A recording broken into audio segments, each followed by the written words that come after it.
Hello students, today we will start next part of the electric potential and the capacitance. Last video में हमने parallel plate capacitor के बारे में पढ़ा था और साथ में ही हमने पढ़ा था affect of the dielectric slab when it put in the parallel plates of a capacitor.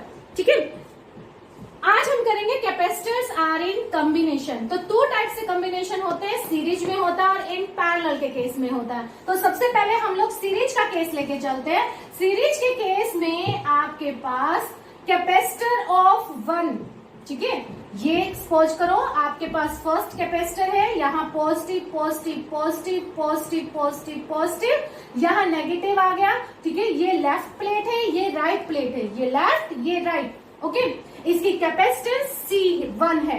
इसकी जो राइट प्लेट हो गई वो आपकी कनेक्ट होगी सेकंड कैपेसिटर की लेफ्ट प्लेट से।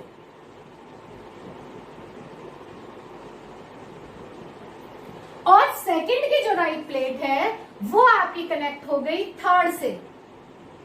इसी तरह से अगर आपके पास और ज्यादा कैपेसिटर्स हैं तो उनका भी कॉम्बिनेशन आपका और फर्दर इसी तरह से सेम तरह से आपका चलता जाएगा। ठीक है, तो ये हमने ले लिए 3 कैपेसिटर, हमने ले लिए, बैटरी से इनको कनेक्ट कर दिया, राइट। ये आपके पास करंट की डायरेक्शन हमने दे दी। ये आपके पास C1 कैपेसिटर, ये आपके पास C2, ये आपके पास C3। ठीक है, तो आप डेफिनेशन कैसे बनाएंगे? ठीक है, capacitors are in series such that left plate of the second is connected to the right of the first, and similarly left plate of the third connected with the right plate of the second capacitor, and charge divided in each capacitor is same। क्योंकि ये series में है, जितना इस पर होगा उतना ही इस पर चार्ज होगा, उतना ही इस पर होगा। दोबारा सुनिए, ठीक है, capacitors are in series when right plate of the first is connected to the left plate of the second, similarly right plate of the second capacitor connected with the left plate of the third capacitor, and so on, and also charge on each capacitor is same। तो इसका मतलब क्या हुआ कि इस पर positive Q है तो इस पर भी पॉजिटिव क्यू और इस पर भी पॉजिटिव क्यू, राइट। लेकिन देखिए पोटेंशियल डिफरेंस क्या होगा, इनमें अलग अलग होगा। इसका पोटेंशियल डिफरेंस इन दो टर्मिनल्स के बीच में तो V1, इसका इन दो टर्मिनल्स के बीच में V2। ठीक है, सिमिलरली इस थर्ड वाले कैपेसिटर में अगर मुझे पोटेंशियल डिफरेंस देखना है तो इन दो टर्मिनल्स के बीच का जो पोटेंशियल डिफरेंस होगा वो होगा आपका V3। तो डिवाइड क्या हुआ, इसमें आपका पोटेंशियल डिफरेंस डिवाइड हुआ। यहाँ पर बैटरी का जो पोटेंशियल है वो क्या है, आपका V है। तो आप लिख सकते हैं कि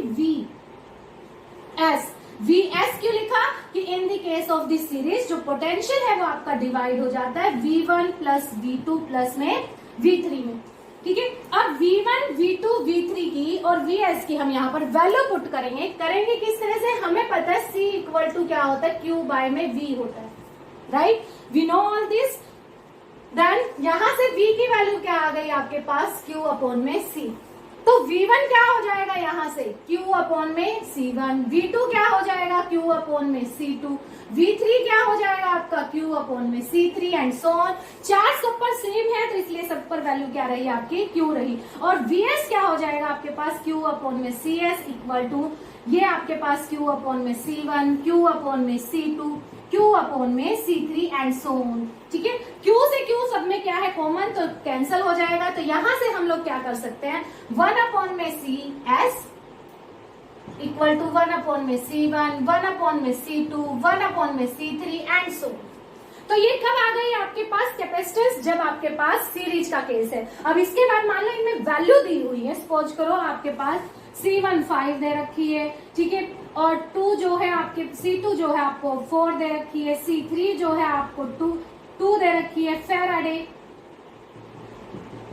ठीक है, तो इन सबका कॉम्बिनेशन क्या आ जाएगा यहाँ पर, अगर मैं आंसर निकालूं तो यहाँ पर 1 अपॉन में CS क्या हो गया आपके पास, 1 अपॉन में 5, 1 अपॉन में 4, 1 अपॉन में 2। तो एलसीएम लेके आप क्या करेंगे, इसको सोल्व करेंगे। 20, 4 प्लस 5 प्लस में 10, ठीक है। तो ये आपके पास हो गया 19 डिवाइड बाय 20। ये किसकी वैल्यू आई है? 1 में सी एस की वैल्यू आई है। तो सी एस कितना हो जाएगा? 20 बाय में 19 फैराडे। इसको क्या कर दिया? उल्टा कर दिया। सपोज करो हमारे पास सिर्फ 2 ही कैपेसिटर है, थर्ड कैपेसिटर नहीं है। अगर थर्ड कैपेसिटर आपके पास नहीं है तो आपके पास 1 में, if we have 2 capacitor only, if we have 2 capacitors in circuit, अगर 2 ही आपके पास कैपेसिटर्स हैं तो 1 में सी एस क्या आ जाएगा? 1 में C1, 1 में C2, जिसकी वैल्यू क्या आ जाएगी आपके पास? C2 plus C1 divide by में C1 C2, और यहां से CS की वैल्यू क्या आ जाएगी? C1 C2 डिवाइड बाय में C1 प्लस में C2। तो ये नेट रिजल्टेंट कैपेसिटेंस हो गई कब? When the capacitor are combined to each other in the series. Okay, अब हम चलते हैं पैरेलल के केस में। तो इन पैरेलल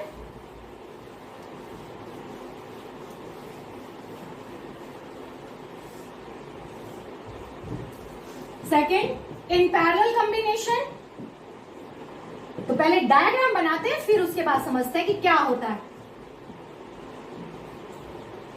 पैरेलल कॉम्बिनेशन में आपके पास, सपोज करो ये मेरे पास 3 कैपेसिटर्स हैं, ठीक है। इसमें क्या होगा? तीनों की जो लेफ्ट हैंड प्लेट है, लेफ्ट प्लेट वो आपस में कनेक्ट होगी, और राइट हैंड जो प्लेट होगी, राइट साइडेड, वो आपस में कनेक्ट होंगी। आप कह सकते हैं कि लेफ्ट साइड वाली प्लेट्स का एक कॉमन टर्मिनल होगा, राइट प्लेट का क्या होगा? एक कॉमन टर्मिनल होगा, ठीक है। जैसे इसमें दिखाई भी दे रहा है, ये ए और ये आपका बी, इस पर charge positive positive positive positive positive positive, इस वाली पे नेगेटिव, यहाँ पॉजिटिव पॉजिटिव पॉजिटिव, यहाँ आपका नेगेटिव, ये आपका positive positive positive positive negative negative. ये आपके पास हो गए 3 कैपेसिटर, C1 C2 C3। यहां से इनको क्या करो? बैटरी से कनेक्ट कर दो। ये हमने बैटरी से कनेक्ट कर दी। ये आपके पास करंट की डायरेक्शन आ गई। ओके, तो आप इस पर चार्ज जो होगा, देखिए इस टर्मिनल से जब वो बैटरी से चार्ज स्टोर कर रहा होगा तो कुछ चार्ज आपका यहाँ स्टोर होगा, कुछ यहाँ कुछ यहाँ, तो चार्ज आपका डिवाइड होगा।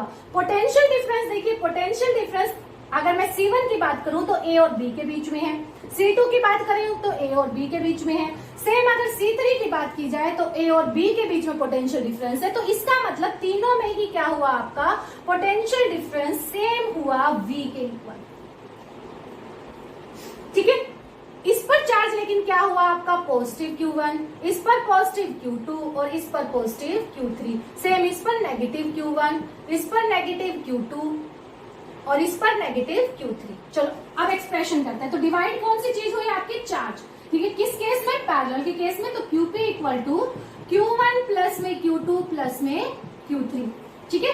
Q की वैल्यू निकाल दीजिए by this formula, C equal to Q upon में V। तो Q इक्वल टू हो गया आपके पास CV, Q1 इक्वल टू हो गया C1V, Q2 हो गया आपके पास C2V, और सेम आपके पास Q3 क्या चला गया? C3V, ठीक है। तो QP आपके पास हो गया VCP equal to VC1 VC2 and VC3। V सब में कॉमन है तो कैंसिल कर दीजिए इनको, क्योंकि सभी में ही क्या है? आपका पोटेंशियल डिफरेंस सेम आ रहा है, ठीक है। तो V से V कैंसिल, तो CP की वैल्यू क्या हो गई? C1 प्लस में C2 प्लस में C3।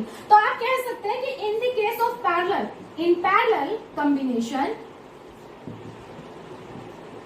कैपेसिटेंस क्या है आपके पास? नेट कैपेसिटेंस इज इंक्रीजेज, ठीक है। लेकिन अगर मैं सीरीज का केस लेके चलूं तो सीरीज में देखो आपके पास क्या आया था? इन सीरीज 1 अपॉन में CS इक्वल टू 1 अपॉन में C1, 1 अपॉन में C2 एंड सो ऑन। तो नेट रिजल्टेंट जो कैपेसिटेंस है वो डिक्रीज होती है,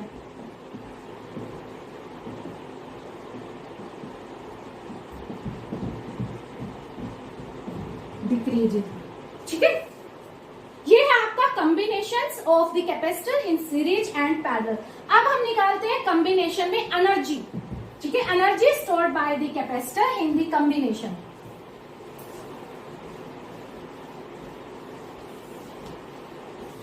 तो नेक्स्ट टॉपिक है आपका एनर्जी स्टोर। किसमें कर रहे हैं ये एनर्जी स्टोर? पहले भी देखो हमने किया 1 में क्यू स्क्वायर डिवाइड बाय में सी या 1/2 सी वी स्क्वायर, ठीक है। लेकिन अब क्या है आपके पास कॉम्बिनेशन है, तो आप किसमें कर रहे हैं? Energy store in combination.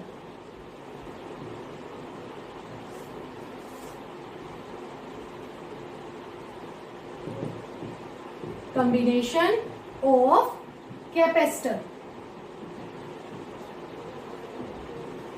ठीक है। तो सबसे पहले सीरीज का केस ले लेते हैं। सीरीज के केस में देखो आपके पास क्या था? CS 1 में CS इक्वल टू 1 में C1, 1 में C2, 1 में C3 एंड सो ऑन। अगर हम इसको दोनों तरफ 1/2 क्यू स्क्वायर से मल्टीप्लाई कर दें तो क्या कोई फर्क पड़ेगा? बिल्कुल भी नहीं पड़ेगा। तो कर दीजिए 1/2 Q square CS, 1/2 Q square divide by में C1, 1/2 Q square divide by में C2, 1/2 Q square divide by में C3 एंड सो ऑन, ठीक है। ये जो एनर्जी है ये आपकी कब आ गई? Energy store when the capacitor are in series, ठीक है। ये कब है आपकी एनर्जी? फर्स्ट कैपेसिटर की, तो ये U1। ये आपके पास energy stored by the second capacitor, ये आपके पास energy stored by the third and so on. तो इसका मतलब आप क्या कह सकते हैं? Energy stored in the combination of the capacitor when they are in series is given by energy store by the each capacitor, ठीक है। तो ये आपके पास आ गया एनर्जी स्टोर। ये हमने कब किया? In the case of the series किया। आप नोट डाउन कर सकते हो इसको। अब हम चलते हैं पैरेलल के केस में।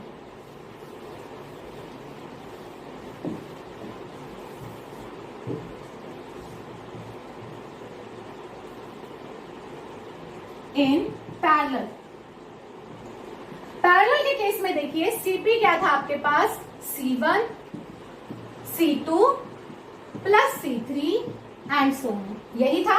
इसको क्या करो? 1/2 V स्क्वायर से दोनों तरफ मल्टीप्लाई कर दो। इस वाले में 1/2 V स्क्वायर से, तो ये आ गया 1/2 V स्क्वायर CP, ठीक है। ये भी क्या है आपके पास? एनर्जी स्टोर, ठीक है। P लगा हुआ CP है ये, तो ये क्या हो जाएगा आपके पास? UP। इधर करेंगे तो ये क्या आ जाएगा? 1/2 V square C1, 1/2 V square. V की वैल्यू क्या रहती है? सब में सेम रहती है in case of the parallel combination. और जो हमने पहले किया था उसमें हमने चार्ज की वैल्यू सेम रखी थी, ठीक है। तो ये 1/2 V square C2, 1/2 V square C3 and so on. तो ये क्या आ गया आपके पास? U1, सेकेंड वाला U2, then U3 and so on. तो इसमें भी आप क्या कह सकते हो? Energy stored by the net resultant of the capacitor when they are combined in the parallel form is given by energy stored by the each capacitor. Okay? तो ये आपका हो गया energy stored in the combination, energy density.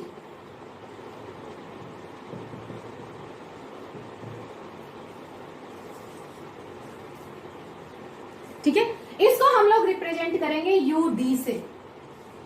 तो UD आपका क्या आएगा? Energy store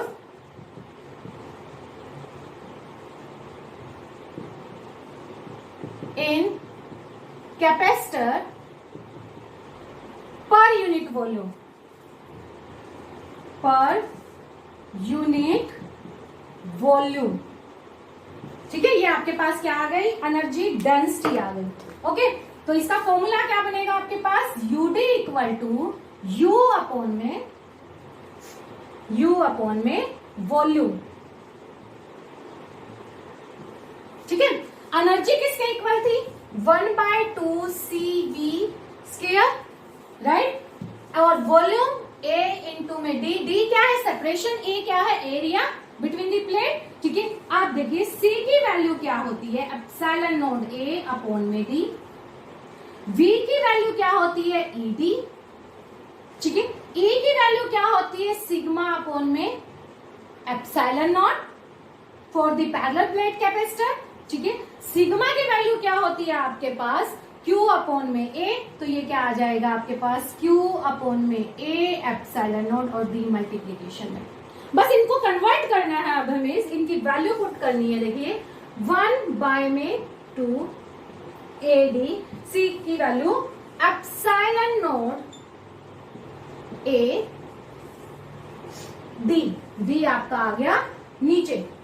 v की वैल्यू है आपकी और v का स्केयर है, तो ये आपके पास क्या हो गया, q का स्केयर, d का square and a and epsilon not, a epsilon not, right. तो जो कैंसिल होता है उसको कैंसिल कर दीजिए, a से a कैंसिल, d स्केयर से d स्केयर कैंसिल, ठीक है। तो ये आपके पास ud की जो वैल्यू है, ud क्या आ गया आपके पास 1/2 एप्सिलॉन नॉट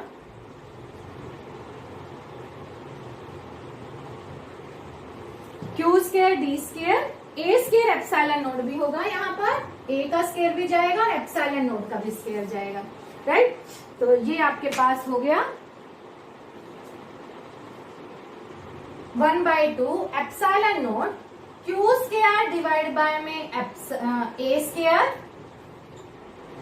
एंड नीचे है आपका एप्सिलॉन नॉट का स्केयर। q बाय a को मैं फिर से कन्वर्ट कर देती हूँ सिग्मा में, ताकि ये थोड़ा छोटा लगे। एक एप्सिलॉन नॉट से एप्सिलॉन नॉट कैंसर, तो एनर्जी स्टोर आपके पास आ गई 1/2 सिग्मा का स्केयर डिवाइड बाय में एप्सिलॉन नॉट, ठीक है। उतार लीजिए आप ये,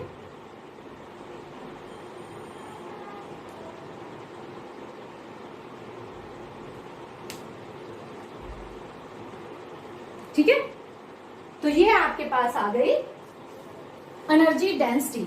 सर ये क्या है आपके पास, surface charge density 1/2 sigma square epsilon naught. कुछ बुक्स में आपका ई की फॉर्म में ही अगर रखा हुआ हो ये एक्सप्रेशन, तो किस तरह से 1/2 सी की वैल्यू हमने पुट की epsilon not a divide by में डी इंटू में आपका ए इंटू में डी, वी स्केयर की वैल्यू ई इंटू में डी, तो ये हो गया आपका ई स्केयर डी स्केयर, एक डी से एक डी कैंसर, एक ए से एक ए कैंसर, ठीक है।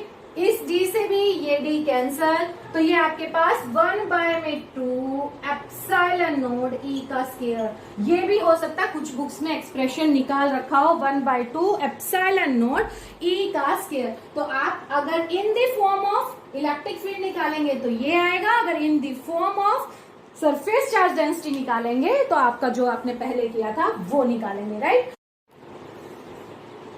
अब है आपका capacitance of the parallel plate capacitor with the conducting slab, ठीक है।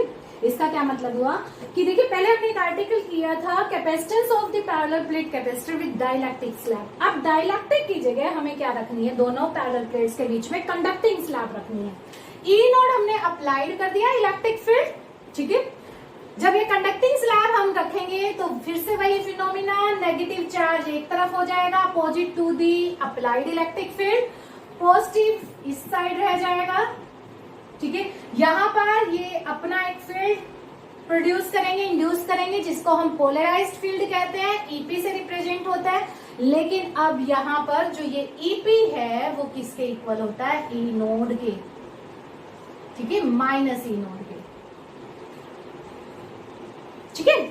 डाइलेक्ट्रिक में ये इक्वल नहीं होता है, ये इससे कम होता है, बट कंडक्टिंग के केस में इक्वल होता है बट इन अपोजिट डायरेक्शन में। ईपी की जो वैल्यू है equal to the applied electric field and in the opposite direction, ठीक है। तो इसका मतलब यहाँ पर जो ई की वैल्यू आएगी इस कंडक्टिंग स्लैब में, E equal to E naught minus में ईपी, वो क्या आ जाएगा आपके पास, 0 आ जाएगा, ठीक है। थिकनेस क्या है इसकी, टी है, और यहां से लेके यहां इन प्लेट्स के बीच में आपका जो सेपरेशन है वो डी है। तो V की वैल्यू देखिए क्या आई अब आपके पास, ई नोड डी माइनस में टी, प्लस में यहाँ पर देखिए अगर मैं डाइलेक्ट्रिक वाला केस लेके चलूं तो यहाँ पर क्या करते थे, ई और इंटू में टी कर देते थे, ठीक है। लेकिन अब हमारे पास जो ये ई है ये कितना है कंडक्टिंग के केस में, 0 है, ठीक है। तो ये आपके पास एक्सप्रेशन ये आया। तो यहां से आप V ई नोड की वैल्यू को पुट कर दीजिए सिग्मा अपॉन में एप्सिलॉन नॉट, डी को कॉमन ले लीजिए, तो 1 माइनस में टी अपॉन में डी। सिग्मा की वैल्यू सरफेस चार्ज डेंसिटी, ठीक है। सिग्मा क्या होती है आपकी, सरफेस चार्ज डेंसिटी, तो Q बाय में A पुट कर दीजिए, तो ये आपके पास हो गया Q बाय में A एप्सिलॉन नॉट D और 1 माइनस में T अपॉन में D। ठीक है, हमें क्या निकालनी है, कैपेसिटेंस निकालनी है, तो C की वैल्यू क्या जाएगी, Q अपॉन में V। वैल्यू पुट कर दीजिए, तो Q अपॉन में Q D A epsilon not, ठीक है, और ये आपके पास हो गया नीचे 1 माइनस में T अपॉन में D। Q से Q कैंसल और A एप्सिलॉन नॉट D, ये क्या है आपके पास, कैपेसिटेंस। जब आपके पास यहाँ पर कोई भी दूसरा मटेरियल नहीं है, बीच में क्या है आपके पास, एयर है, तो ये C क्या आ गई आपके पास, C नॉट अपॉन में 1 माइनस में T बाय में D। राइट, ठीक है, इसको साफ कर देते हैं यहां से। तो C अपॉन में C नोट, ये आपके पास क्या हो गया, 1 अपॉन में 1 माइनस में T बाय में D। ठीक है, 1 अपॉन में 1 माइनस में T बाय में D। ठीक है,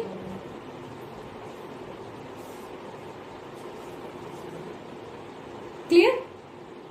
तो 1 माइनस में T बाय D, ये T बाय D जो है ये क्या आएगी, हमेशा लेस देन आपके पास स्मॉल होगी। ठीक है, ये आपके पास जो वैल्यू है ये ऑलवेज आपके पास क्या होगी, स्मॉल होगी, या आप कह सकते हो कि 1 माइनस में टी डी, यहां पर लिखने के लिए 1 माइनस में T अपॉन में D is always smaller than 1। क्यों स्मॉलर होगी, देखिए क्योंकि T डिवाइड बाय में जो D है, T क्या होगा, D से कम होगा, बिकॉज इसका अगर रीजन लिखें आप, T is less than D, तो ये क्या होगा आपका, ये आपके पास T अपॉन में D, ये भी आपके पास क्या आ जाएगा, लेस देन 1 आ जाएगा। ठीक है, अगर ये लेस देन 1 आया तो 1 में से जो आप लेस देन 1 माइनस करेंगे तो वो भी क्या आएगा आपके पास, लेस देन 1। तो इसका मतलब क्या हुआ आपके पास, यहां से आपके पास क्या आई कि जो C होगी वो क्या होगी यहाँ पर ग्रेटर देन, या C अपॉन में C नोट क्या होगा, ग्रेटर देन आपके पास 1 होगा, और आप लिख सकते हैं C is greater than C note. दोबारा देखिए, 1 अपॉन में 1 माइनस T बाय D। ठीक है, T हमेशा क्या होगा आपका, D से लेस देन होगा, तो T बाय D क्या आएगा आपका, लेस देन 1 आएगा। जब ये लेस देन 1 है तो 1 माइनस में भी जब करेंगे तो भी क्या आएगा आपका, लेस देन 1। तो 1 अपॉन में लेस देन 1 करेंगे तो आपके पास वैल्यू क्या आएगी, ग्रेटर देन 1 आएगी। तो C अपॉन C नोट आपका ग्रेटर देन 1, तो C ग्रेटर देन 1। तो इसका मतलब क्या हुआ कि कैपेसिटेंस जो है वो क्या हो गई आपकी, increase. Capacitance is increased with conducting slab